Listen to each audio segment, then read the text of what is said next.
बिस्मिल्लाहिर्रहमानिर्रहीम। आज के प्रोग्राम के साथ मैं हूं सलाम मलिक। नाज़रीन, पाकिस्तान तहरीक इंसाफ धरने की तैयारी कर चुकी है और ऐलान कर रही है कि वो इस्लामाबाद की तरफ जल्द पहुंचने वाले हैं। राना सनाउल्लाह कहते हैं कि इमरान खान साहब इस्लामाबाद आएँ, परेड ग्राउंड में आकर अपने धरने का शौक़ पूरा कर लें, लेकिन हम उन्हें रेड जोन के अंदर दाखिल नहीं होने देंगे। दूसरी तरफ आज army chief general Qamar Javed Bajwa ने PMA लॉन्ग कोर्स के जो है परेड से खिताब करते हुए बड़ा एक अहम बयान दिया है। उन्होंने कहा है कि किसी मुल्क या फ़र्द को सियासी या मुआशी तौर पर पाकिस्तान को अदम इस्तेकाम की तरफ ले जाने की हरगिज़ इजाज़त नहीं देंगे। बड़ी अहम टाइमिंग है इस बयान की। और साथ ही साथ उन्होंने कहा कि अवाम फेक न्यूज़ पर या किसी प्रोपेगेंडे पर तवज्जो ना दें। ये आर्मी चीफ का बयान किसके लिए पैगाम है, ये भी आज के प्रोग्राम का मौजू होगा। दूसरा, एंटी करप्शन पंजाब ने राना सनाउल्लाह साहब की गिरफ्तारी के लिए भी जो है वो वारंट गिरफ्तारी जारी किए हैं। एंटी करप्शन पंजाब क्या नंबर्स बराबर करना चाहती है? शहबाज गिल साहब गिरफ्तार हुए थे, अब PMLN के रहनुमाओं को गिरफ्तार किया जाएगा और हालात किस तरफ जाएंगे जब वज़ीर दाखिला को गिरफ्तार करने की कोशिश की जाएगी। इमरान खान साहब की गिरफ्तारी की भी इत्तलात आ रही हैं कि उन्हें भी नज़रबंद किया जा सकता है, उन्हें गिरफ़्तार किया जा सकता है। PTI का रद्दअमल उस पर क्या होगा, ये भी आज के प्रोग्राम इसमें जायज़ा लेंगे। और साथ ही साथ ये देखेंगे कि अगर इस्लामाबाद की तरफ मार्च होता है, धरना होता है इस्लामाबाद में, तो क्या उस वक्त लॉ एंड ऑर्डर की जो सिचुएशन है वो मुल्क के सियासी और जमहूरी निज़ाम को किस तरफ ले जाएंगी। लेकिन सबसे पहले आज आपको सुनवाते हैं army chief general Qamar Javed Bajwa का वो अहम बयान जो उन्होंने आज काकूल में फ़ौज के अफसरान से खिताब करते हुए किया। ज़रा सुनिएगा। Emerge victorious and finally always remain alert and prepared to respond to and defeat all intrigues and conspiracies hatched against our country with iron fist. The message is clear. The armed forces, with the support of our citizens, will never allow any country, group or force to politically or economically destabilize Pakistan. हमारे साथ मौजूद हैं senior सहाफ़ी तज़ियाकार जनाब इफ्तिखार अहमद साहब और उनके साथ तशरीफ़ रखते हैं कर्नल रिटायर्ड आबद लतीफ़ साहब, सीनियर तज़ियाकार। अब दोनों मेहमानों का बहुत शुक्रिया। इफ्तिखार अहमद साहब, प्रोग्राम का आगाज़ आपसे किया जाए। आर्मी चीफ किसको पैगाम दे रहे हैं? बड़ा अहम बयान है, कहा जा रहा है इसकी टाइमिंग बड़ी अहम है क्योंकि मुल्क के सियासी हालात ऐसे हैं कि इस्लामाबाद की तरफ मार्च की तैयारी PTI कर रही है, धरना देना चाहती है। आर्मी चीफ कह रहे हैं कि किसी मुल्क को, किसी फ़र्द को, किसी गिरोह को ये हम इजाज़त नहीं दे सकते कि मुल्क को सियासी या माशी तौर पर अदम इस्तेकाम का शिकार करे। तो इसमें कोई नई बात तो नहीं है। जो chief of the army staff है उसका शुरू से ये मौक़िफ़ है, क्योंकि उसकी जिम्मेदारी है कि वो पाकिस्तान को इंटरनल और एक्सटर्नल एग्रेशन से बचाए, और वही उसी बात को वो रिपीट कर रहे हैं। तो बिल्कुल सही बात कह रहे हैं। It is duty to tell the people कि उनका मौक़िफ़ चीज़ों के बारे में क्या है। वो है कि इंटरनल सिक्योरिटी और एक्सटर्नल सिक्योरिटी दोनों उनकी जिम्मेदारी है। इंटरनल थ्रेट होगा या एक्सटर्नल थ्रेट होगा तो they are suppose to play their role. लेकिन इफ्तिखार साहब, एक पुरअमन एहतजाज करना, धरना देना तहरीक इंसाफ का हक है, लेकिन दूसरी तरफ ये कहा जा रहा है कि उनको धरना नहीं देने दिया जाएगा। इस्लामाबाद में परेड ग्राउंड में आना चाहें तो वहाँ बेशक आ जाएं। ये क्लैश की सूरत हाल जो बनती दिखाई दे रही है, इन हालात में आर्मी चीफ को ये बयान देना पड़ा है? मैं नहीं मानता कि इन हालात में आर्मी चीफ को ये बयान देना पड़ता है। आर्मी चीफ एक खास तकलीफ से खिताब कर रहे थे, उनकी लिखी तकलीफ थी, और ये बातें वो पहले भी कह चुके हैं। नई बात तो आज नहीं की उन्होंने। और ये किसी का कहना कि वो प्रोटेस्ट करना चाहता है खास जगह पे जाके, ये हुकूमत का ख्याल है कि वो खास जगह मुमकिन तौर पे मुश्किलात की वजह बनेगी। तो हुकूमत उनको कह रही कि वो खास जगह पे नहीं जा सकते, जो मर्जी करें। सारे मुल्क में 55 जलसे किए नहीं किए उन्होंने, किए या नहीं किए, कोई रुकावट आई, कहीं रुकावट आई। तो फिर ऐसा ही हम बात को बढ़ा चढ़ा के पेश कर रहे हैं। जिस वक्त कोई मजमा गैर कानूनी काम करेगा, कोई भी हो, वो उस गैर कानूनी काम को रोकेगा। और अगर आप इसको समझते हैं गलत है तो फिर मेरा ख्याल है खुली छुट्टी सबको दे देनी चाहिए। जब जिसकी मर्जी आई, जो मर्जी आई करे। जैसे पुरमन मार्च या बिलावल भुट्टो जरदारी के इस्लामाबाद की तरफ, मौलाना फजल रहमान गए इस्लामाबाद की तरफ, ऐसा ही पुरमन मार्च जाता है तो आप समझते हैं फिर कोई इशू नहीं होगा? बिस्मिल्लाह 100 दफ़ा आएंगी बिल्कुल, लेकिन उस जो जिन मार्चेस का आपने हवाला दिया है, आप बहुत सीनियर साफ़ी हैं और आपकी बड़ी नज़र रहती है खबर पे। आपने शेख रशीद के बयानात भी पढ़े होंगे माजी के। जी जी। आपने मोहतरम फवाद चौधरी साहब के भी बयानात पढ़े होंगे सिविल वॉर के बारे में, अनारकी के बारे में, खून के बारे में, अपना सड़कों पे खून बह जाएगा, ये भी तो आपने पढ़े ही होंगे ना, ये भी तो आपके इल्म में से गुजरे ही होंगे। तो कोई ऐसा बयान मौलाना फजल रहमान का भी मुझे बता दीजिए जिसने कहा हो कि सिविल वॉर होगी और अनारकी जन्म लेगी अगर हमारी बात ना मानी गई, बल्कि सद तक आ गया कि मुल्क के हिस्से हो जाएंगे, खुदा ना करे, अल्लाह माफ करे, अल्लाह माफ करे, यहाँ तक तो कहा गया है। ये किसी ने कहा है जिनका आप हवाला दे रहे थे? अगर कहा है तो मुझे बताइए। ठीक है, मैं वापस आता हूँ आप तरफ। इफ्तिखार अहमद साहब, करन साहब, आपको भी लगता है जो इफ्तिखार साहब बात कर रहे हैं कि ये एक रूटीन का बयान है, आर्मी चीफ की लिखी तकरीर थी, उसका एक पोर्शन ये है कि मुल्क को सियासी या माशी तौर पर किसी को भी, कोई गिरोह हो, कोई मुल्क को हम जो है अदम इस्तेकाम पैदा करने की इजाज़त नहीं दे सकते, रूटीन का बयान है या आज के हालात में इसकी अहमियत भी है? देखिए मलिक साहब, ये जो आर्मी चीफ ने कहा जी एक सॉलिसिटेड बयान था जो, और इसका ओकेजन देखें तो पासिंग आउट परेड थी और जो उनकी ऑडियंस थी वो फ्यूचर लीडर हैं पाकिस्तान आर्मी के जिनसे वो बात कर रहे थे। तो ज़ाहिर है इसमें फिर वो लीडरशिप का लेसन के तौर पे उन्होंने ये बातें की हैं और एज अ लीडर जो जनरल असीमो जो एक आर्मी को हेड कर रहे हैं, तो वो अपने जो जूनियर लीडर्स हैं, ये ऑडियंस वो है और जो खिताब करने वाला है वो उनका सुप्रीम लीडर है जो उनसे बात कर रहा है। तो वो उस लिहाज से इफ्तिखार साहब बिल्कुल ठीक कह रहे हैं कि जी सॉलिसिटेड ये था। लेकिन देखिए देखने की बात यह है कि उन्होंने साथ ही कहा कि उन जूनियर लीडर्स को कि आप जो है वो मुल्क पहले आता है, उसके बाद अवाम आते हैं और आप ख़ुद जो है वो तीसरे नंबर पे आते हैं, यानी जो आपकी प्रायोरिटी है वो उन्होंने प्रायोरिटी सेट कर दी। ठीक है। लेकिन जहाँ तक आप बात कर रहे हैं कि जी पॉलिटिकल और इकनॉमिक स्टेबिलिटी की उन्होंने बात की है, देखें अब नेशनल सिक्योरिटी पॉलिसी आई, उसमें भी डिफ़ाइन कर दिया गया है कि जो हमारी जो फोकस है अब वो जियो इकनॉमिक्स होगा, जियो पॉलिटिकल नहीं है। जब जियो इकनॉमिक्स है तो हमें फिर ये देखना पड़ेगा कि अब जो वॉरफेयर है वो चेंज हो गई है जी, वो पॉलिटिकल वॉरफेयर है, वो इकनॉमिक वॉरफेयर है, अब वो उस ओवरऑल जो नेशनल सिक्योरिटी पॉलिसी है उसका हिस्सा है, क्योंकि पॉलिटिकल स्टेबिलिटी होगी, इकनॉमिक स्टेबिलिटी होगी तो काइनेटिक या मिलिट्री स्टेबिलिटी भी होगी सिक्योरिटी के पॉइंट ऑफ व्यू से। तो आई थिंक ये दो मैसेज थे और ये ऑडियंस जो थी इसकी वो पर्टिकुलरली एक तो वहाँ थी और एक जर्नल ऑडियंस थी जो कि एक जर्नल उन्होंने लीडरशिप के तौर पे उन्होंने ये बात की और बड़ा उसको डिफाइन कर दिया। मैं इफ्तिखार अहमद साहब की बात से और आपकी बात से इत्तफाक करता हूँ कि आर्मी चीफ की ख़ास तौर पर फ़ौजी अफसरान से खिताब ऐसा ही होता है, उसमें इसी किस्म के जुमले होते हैं। लेकिन मुल्क के हालात हमने माजी में भी देखा है कि जब कुछ सियासी जमातें लॉन्ग मार्च करने गई, मुल्क के हालात ख़राब हुए, हुकूमतें उलट दी गई। क्या इस वक्त लगता है आपको सियासी तौर पे क्लैश की सूरत हाल है? इमरान खान साहब हुकूमत गिराना चाहते हैं, इस्लामाबाद में जाकर बैठ जाते हैं, वहाँ से उठते नहीं हैं, आगे बढ़ते हैं रेड जोन की तरफ, क्लैश होगा, फ़ौज को तलब किया जा सकता है, हालात उस तरफ जा सकते हैं, फिर फ़ौज का किरदार क्या होगा? देखिए जी, एक ये तो कोई ढकी छुपी बात नहीं है जी कि एक पॉलिटिकल इंस्टेबिलिटी है और ये जितनी political instability because of any reason, because of any political party जितनी बढ़ेगी ज़ाहिर है वो अफेक्ट करेगी इकोनॉमी को भी, सूरत हाल को भी, सिक्योरिटी को भी और भी आपकी बहुत सारी चीज़ों को।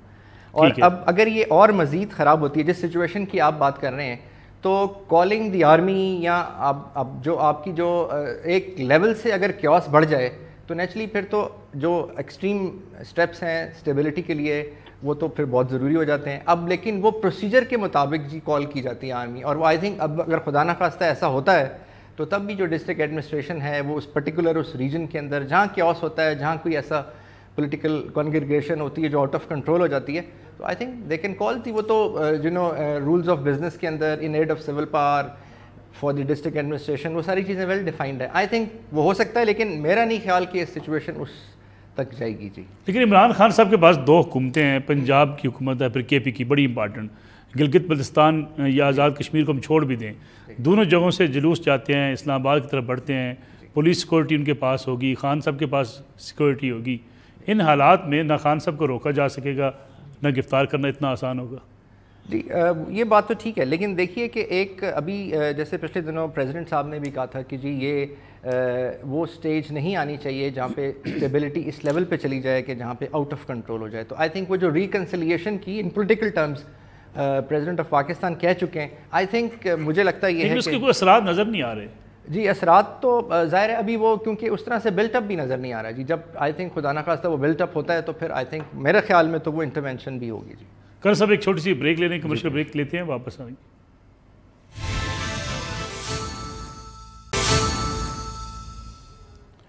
प्रोग्राम में एक बार फिर खुशामदीद। मुबशर ज़ैदी साहब ये मसद मौजूद हैं, सीनियर साफ़ी तज़कियाकार। मुबशर साहब बहुत बहुत शुक्रिया प्रोग्राम में वक्त देने का। मुबशर ज़ैदी साहब, अभी हम प्रोग्राम में जो डिस्कशन कर रहे हैं उसमें हमारे मेहमानों का ये कहना है कि आर्मी चीफ का ये बयान कि किसी को अदम इस्तेकाम पैदा करने की इजाज़त नहीं देंगे, ये एक नॉर्मल बयान है। मौजूदा हालात के पेश नज़र इसकी कोई इतनी इंपॉर्टेंस नहीं है, ना टाइमिंग की कोई इतनी इंपॉर्टेंस है। दूसरी तरफ अगर हम देखें तो इमरान खान साहब इस्लामाबाद जाने के लिए बज़िद हैं और वो रेड जोन के अंदर ही जाना चाहते हैं, जिससे अदम इस्तेकाम तो पैदा होगा। आपको भी लगता है ये एक बयान एक नॉर्मल बयान है या किसी को पैगाम है? हो सकते हैं, जाहिर है जो पीटीआई मुखालिफ होंगे वो कहेंगे कि एक नॉर्मल बयान है, जबकि जो प्रो पीटीआई होंगे वो कहेंगे नहीं ये एक शायद इसमें वार्निंग है। बल्कि आपने देखा है कि हुक्मरान जमात नून के जितने भी सपोर्टर्स हैं वो इसको कह रहे हैं कि ये क्लियर मैसेज है इमरान खान के लिए कि कोई भी ऐसा अदम इस्तेकाम बर्दाश्त नहीं किया जाएगा। लेकिन सवाल फिर वही उठता है कि एक तरफ आप कह रहे हैं कि आपका सियासत में कोई रोल नहीं है और ना ही होगा, तो फिर अगर इसको इस तरह इंटरप्रेट किया जाए जिस तरह हुक्मरान जमात के हामी कर रहे हैं, तो फिर इसको आप क्या समझेंगे? लेकिन मुबशर साहब, क्या मुल्क के हालात, सियासी हालात बिगड़ जाते हैं? बाज़ लोग कहते हैं कि इंटरवेंशन हो सकती है, सियासी निज़ाम लपेटा जा सकता है, कुछ ऐसा एडवेंचर हो सकता है, क्योंकि सियासी जमातें तो मिल बैठ कर मसाइल हल करने को तैयार नज़र नहीं आती हैं। देखिए, मिस एडवेंचर का तो खतरा रहता ही है हमेशा, और हमारी तारीख भरी पड़ी है इस सारे मिस एडवेंचर्स के साथ। तो वो तो आप सर्टेनिटी के साथ नहीं कह सकते, मगर मुझे इस हद तक यकीन है कि ऐसा नहीं होगा, क्योंकि मुल्क ऑलरेडी एक माशी तौर पर अदम इस्तेहकाम का शिकार है। तो अगर फौज आ भी गई तो वो क्या कर लेंगे? मसलन क्या वो काम कर लेंगे जो अभी नहीं हो पा रहा? मेरा नहीं ख्याल।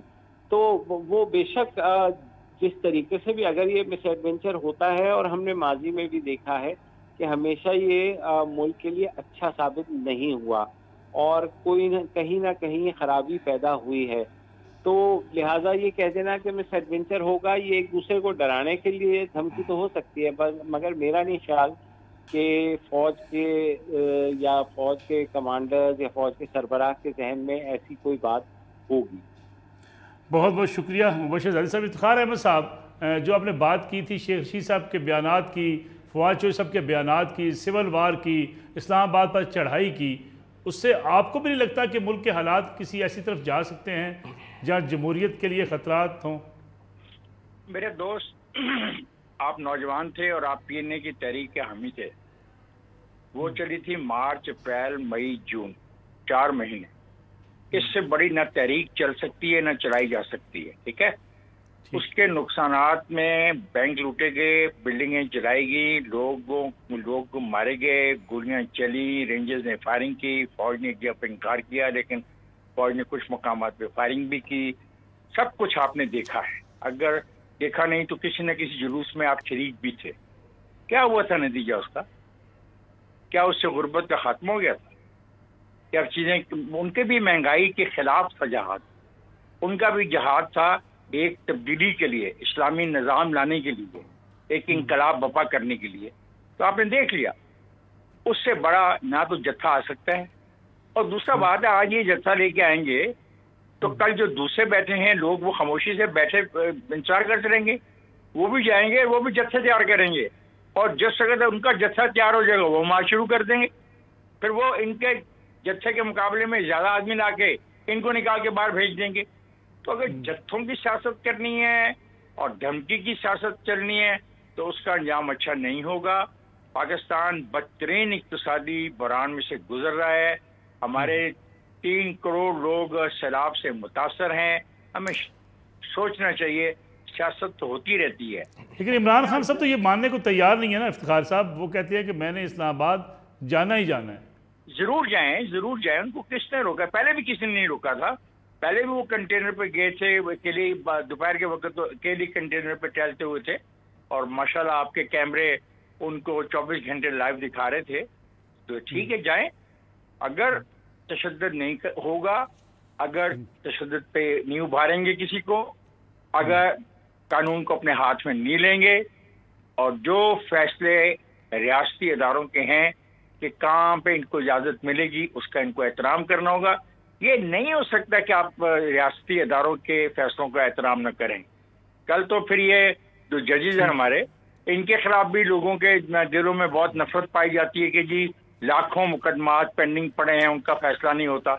तो क्या वो लाखों मुकदमात जो पेंडिंग पड़े हैं उसको वजह बना के लोग जत्थेबंदी करके जत्थे ले आए अपना हाई कोर्ट के बाहर और सुप्रीम कोर्ट के बाहर, और मुतालबा करने के जनाब ये जजेस चेंज किए जाएं क्योंकि इन जजेस की मौजूदगी में लाखों केसेस पेंडिंग पड़े हैं?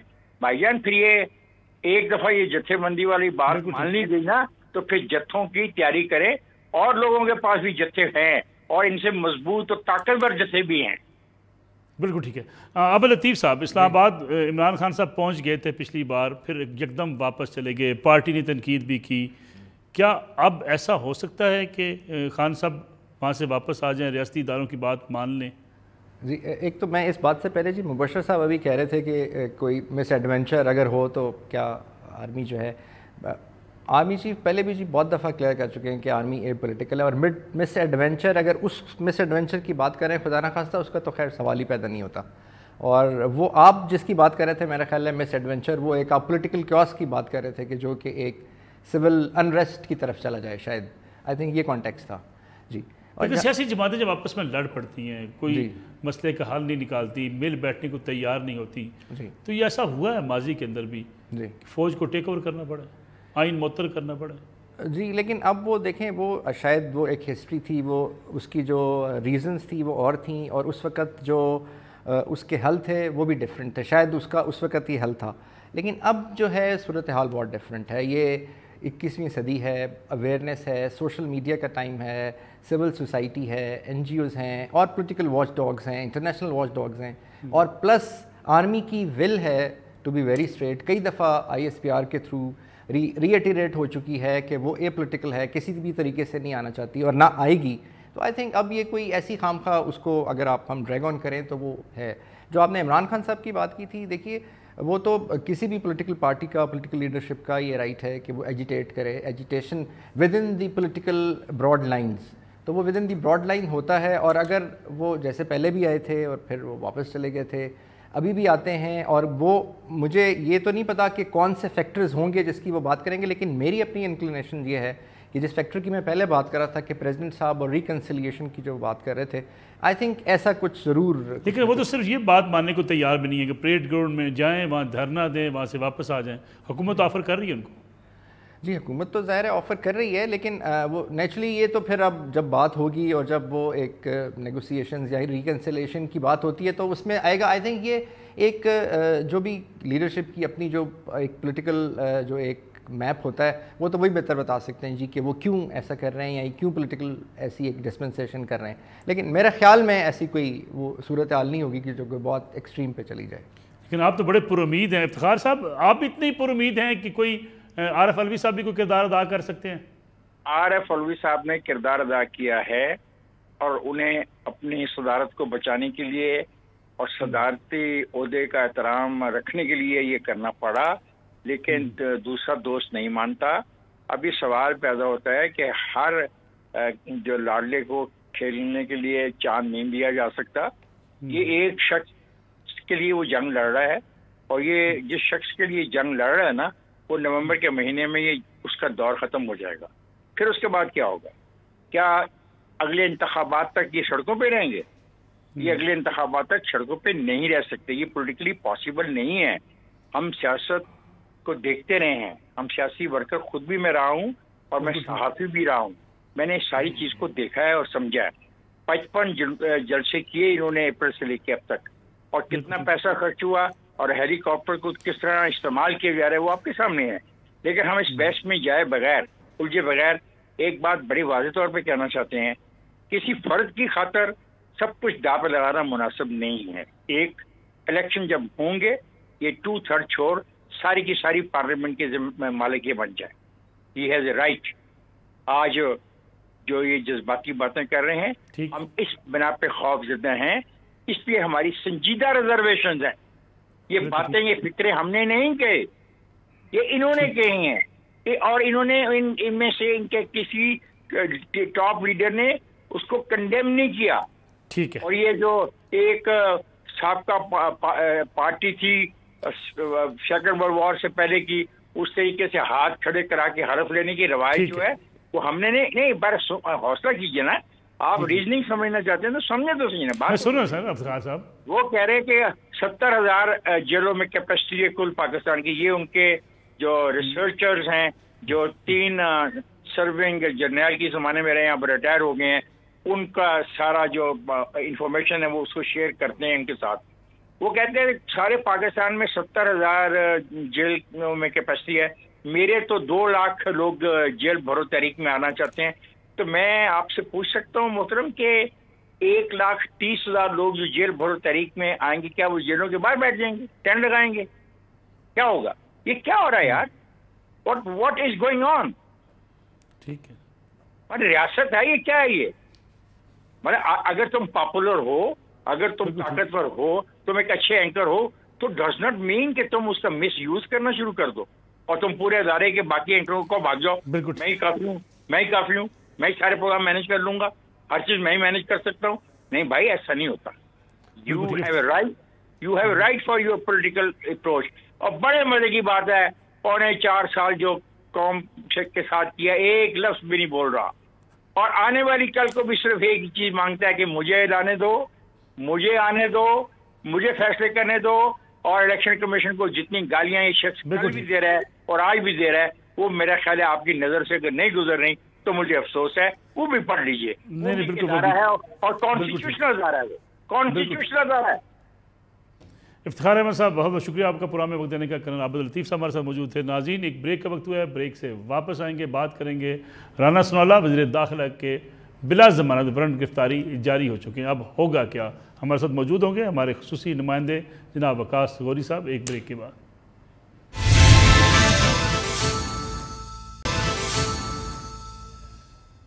प्रोग्राम एक बार फिर खुश आमदेद। वफाकी वज़ीर दाखिला राना सनाउल्लाह के बिला ज़मानत वारंट गिरफ्तारी एंटी करप्शन पंजाब ने जारी किए हैं। कुछ और गिरफ्तारियाँ भी मुतवक्को हैं, नोटिस जारी किए जा रहे हैं और कुछ मुकदमात पेंडिंग हो चुके, ख़त्म हो चुके जो साबका हुकूमत के खिलाफ थे। हमारे साथ मौजूद हैं वकास गौरी, हमारे नुमाइंदा खसूसी, जो एंटी करप्शन के हवाले से ख़ास से तहकीकात भी करके ख़बरें भी लाते हैं। वकास गौरी, बहुत शुक्रिया प्रोग्राम में वक्त देने का। राना सनाउल्लाह साहब के वारंट गिरफ्तारी जारी हुई, तफसीलात क्या हैं? क्या पंजाब हुकूमत गिरफ्तार करने जा रही है राना साहब? जी मलिक साहब, सबसे पहले तो आपका बड़ा शुक्रिया कि आपने मुझे मौका दिया। वफाकी वज़ीर दाखिला राना सनाउल्लाह का जो मामला है, ये कलर कहार के करीब एक निजी सोसाइटी है जिसमें उन पर इल्ज़ाम है कि उन्होंने रिश्वत के तौर पर जो हैं वो 2 प्लाट जो हैं 10-10 कनाल के वो ख़रीदे और उनका जो शेड्यूल रेट था वो भी अदा नहीं किया। ये जो मामला है ये एक मरतबा हो के ये प्राइवेट सोसाइटी है, फाइलों में दब चुका है। ये प्राइवेट सोसाइटी, बिल्कुल प्राइवेट सोसाइटी है, उसका नाम नहीं यहाँ पे लेना चाहूँगा। तो ये मामला एक मरतबा तहकीकात हो के दब चुका था, जिसको अब दोबारा जिंदा किया गया है और राना सनाउल्लाह को एक नोटिस भी भिजवाया गया गुज़िश्ता पीर को, लेकिन वो पेश नहीं हुए। मेरी राना सनाउल्लाह साहब से प्रेस कॉन्फ्रेंस में बात भी हुई, मैंने उनसे पूछा भी कि क्या वो जाएंगे, तो उनका कहना था कि ये रूटीन का मैटर है, हमने बड़ी इंतकामी जो हैं वो कार्रवाइयाँ देखी हैं, तो इसलिए कोई अहमियत नहीं है। मैं नहीं जाऊँगा। वारंट गिरफ्तारी क्यों जारी हुए? वो जब राना सनाउल्लाह गुज़िश्ता पीर को पेश नहीं हुए तो फिर एंटी करप्शन ने थ्रू अदालत जो है ये कार्रवाई की है। अदालत को उन्होंने आगाह किया कि राना सनाउल्लाह जो है वो पेश नहीं हुए, जिसके बाद अब ये मामला जो है वो पुलिस में जाएगा, वो देखेगी। जो आखिरी इतलात हैं वो यही हैं कि पुलिस ने एंटी करप्शन की टीम के साथ ताउन नहीं किया और जिसके बाद जो टीम है वो वापस लाहौर आ गई है। तो अभी दोस्त मोहम्मद मज़ारी साहब के नोट्स भी जारी हुए हैं, वो किस मुकदमे में उनको नोटिस जारी किया गया? हाँ, ये कुछ मलिक साहब बड़ी अजीब सी सूरत हाल एंटी करप्शन में इन दिनों नज़र आ रही है कि जो पीटीआई के केसेस थे वो उन्होंने बड़ी तेज़ी के साथ ख़त्म किए। फरा गोगी का केस ख़त्म किया, शीरी मज़ारी का केस ख़त्म किया, बल्कि जो केस अब ख़त्म हो गया जी वो ख़त्म हो चुका है, उसकी फाइनल रिपोर्ट हो चुकी है, बस वो आखिरी दमों पर है कि उसको किस तरह उन्होंने फारिग करना है। अब जो मैं आपको बताऊं कि रिपोर्ट में क्या लिखा जा रहा है, उनके खिलाफ कोई सबूत नहीं है। में ये लिखा गया है कि जो फरा गोगी हैं वो उनका जो मामला है वो एंटी करप्शन के दायरा कार में ही नहीं आता, और जो स्पेशल इकोनॉमिक जोन अथॉरिटी है वो खुद इस मामले को देखे कि जो उन्होंने प्लाट खरीदे हैं इसमें कोई बेज़ाब्तगी थी या नहीं। या मैं आपको आज का बताऊं कि जो एडवाइज़र टू वज़ीर आला हैं ब्रिगेडियर रिटायर्ड मुसद्दिक अब्बासी, उनका किरदार नहायत पुरस्कार भी है और अहमियत का हामिल भी है। आज वो प्रेस कॉन्फ्रेंस में शीरी मज़ारी के बारे में बता रहे थे कि जब शीरी मज़ारी का केस जो था उन पर बना तो उनकी उम्र 16 साल थी, लेकिन जब उनसे फरा गोगी से मुतल्लिक सवाल किया गया, फरा खान शहजादी से मुतल्लिक सवाल किया गया, तो उन्होंने सवाल देने की बजाय प्रेस कॉन्फ्रेंस से जाना ही मुनासिब समझा। तो वो जो तहरीके इंसाफ के केसेस हैं उनको ख़त्म भी कर रहे हैं, उनको डिफेंड भी कर रहे हैं, लेकिन जो नून लीग के केसेस हैं उसमें वो एक पूरी पार्टी बने हुए हैं। कौन कौन से केसेस मजीद खुल सकते हैं एंटी करप्शन जिस पे को कार्रवाई करना चाह रही है? एंटी करप्शन में जो मज़ीद एक लिस्ट तैयार की गई है जो शख्सियात पाकिस्तान तहरीके इंसाफ को टफ़ टाइम देती रही हैं, उसमें नून लीग के कुछ ऐसे अफराद भी शामिल हैं जिनका जो बड़े एक सख्त मौक़िफ़ रखते रहे हैं पाकिस्तान तहरीके इंसाफ के बारे में, उनके नाम भी हैं। अभी IG इस्लामाबाद को भी उन्होंने जो है वो लॉन्ग मार्च से पहले ही एक नोटिस भिजवा दिया, तहरीके इंसाफ ने अभी तारीख देनी है, लेकिन उससे पहले ही ये भी एक तासुर जा रहा है कि एक प्रेशर डालने के लिए IG इस्लामाबाद को 11 अक्टूबर को जो है वो तलब किया गया है एंटी करप्शन में। राना सनाउल्लाह साहब को गिरफ्तारी कैसे होगी? वज़ीर दाखिला है वो तो। सर ये अब बड़ी मुज़क्का के सूरत हाल है, पंजाब हुकूमत को पता होगा, जो उनके एडवाइज़र हैं मुसद्दिक अब्बासी साहब, वो तो बड़े कानून की बात कर रहे हैं। वो कह रहे हैं जी कि हम कानून में रहते हुए ये सारा कार्रवाई करेंगे, और कोई वज़ीर है या कोई मशीर है या कोई आम आदमी है, कानून सब के लिए बराबर है।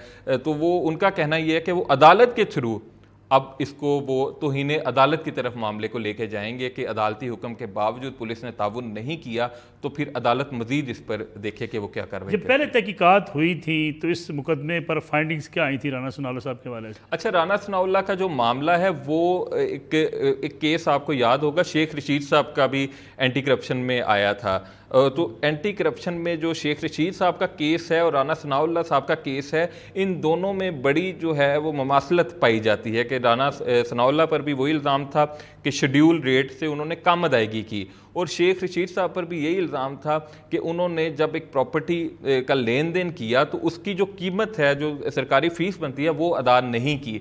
एंटी करप्शन ने अदालत में ये मौक़िफ़ इख्तियार किया कि शेख रशीद जो हैं वो गुनाहगार साबित नहीं हुए और उन पर कोई जुर्म जो है वो साबित नहीं हुआ। अब राना सनाउल्लाह को ये किस तरह कसूरवार साबित करते हैं, ये किस तरह ये इन्हें इस मामले में मज़ीद जो है वो इन्वॉल्व करते हैं, ये एक बड़ी सूरत हाल सामने आ गई, क्योंकि सेम केसेस में जो उसकी तफ्तीश करने वाले जो टीम थी उनसे भी मेरी जो बात हुई और जो जिन्होंने इस मामले को देखा उन्होंने भी कहा कि अगर हमने शेख रशीद को क्लियर किया तो हमें राना सनाउल्लाह को भी क्लियर करना पड़ेगा। इन केसेस के हवाले से हुकूमत पंजाब का कितना दबाव है एंटी करप्शन के ऊपर?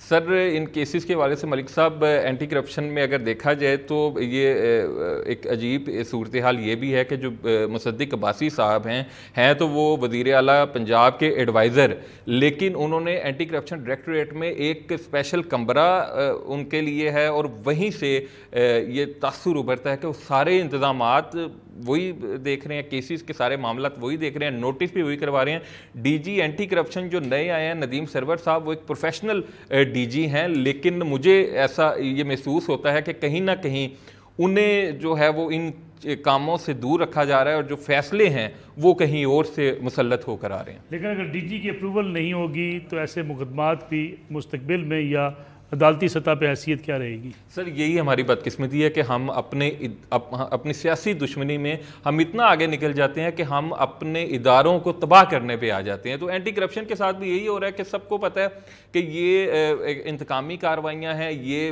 वक्ती कार्रवाइयाँ हैं, लेकिन क्योंकि डीजी साहब की भी अपॉइंटमेंट इन्हीं के वक्त पर हुई है तो ज़ाहिर बात है कि उनके भी जो हाथ हैं वो किसी ना किसी हद तक बंधे होंगे। तो जो बज़ाहिर यही लगता है कि जो ये, क्योंकि जो प्रेस कॉन्फ्रेंस करते हैं, अब राना सनाउल्लाह को नोटिस किया तो डीजी एंटी करप्शन तो कहीं नज़र नहीं आ रहे, ना वो मीडिया से इस हवाले से बात कर रहे हैं। जो मुसद्दिक अब्बासी साहब हैं वो हर जगह आके इसको डिफेंड करते हैं, इल्ज़ाम तराशी करते हैं, और वो उन्होंने कोई एक ऐसा केस पीटीआई का अभी तक नहीं उठाया कि जिस पे वो बात कर सके। पीटीआई को वो डिफेंड करते हैं और नून लीग पर और जो उनके इत्तेहादी हैं उन पर वो हमले करते हैं। फरकान सगोरी बहुत बहुत शुक्रिया आपका प्रोग्राम में वक्त देने का। नाज़रीन, ये सूरत हाल है, पंजाब और वफाक आमने सामने हैं। पंजाब हुकूमत राना सनाउल्लाह को गिरफ्तार करना चाहती है और वफाकी हुकूमत पाकिस्तान तहरीक इंसाफ के उन रहनुमाओं के ख़िलाफ़ जिनके खिलाफ मनी लॉन्ड्रिंग की बात की जा रही है या जिनके खिलाफ फॉरेन फंडिंग केस की कुछ मालूमात मिली हैं, उनकी गिरफ्तारियाँ अमल में ला रही हैं। सूबाई हुकूमत वफाकी हुकूमत की चपकलश सियासी अफसरान के लिए एक मुश्किल मरला बन चुकी है। ऐसे बनी हुई है कि वो दरमियान में फ़ुटबॉल की हैसियत इख्तियार करते चले जा रहे हैं। इसलिए कई अफसरान छुट्टी की दरख्वास्त दे रहे हैं। वो चाहते हैं कि इस मौजूदा सियासी सूरत हाल में वो किसी का निशाना ना बने। नाज़रीन, ये आज का प्रोग्राम था। इंशाअल्लाह कल आपकी खिदमत में दोबारा हाज़िर होंगे। इजाज़त दीजिए। अल्लाह हाफ़िज़।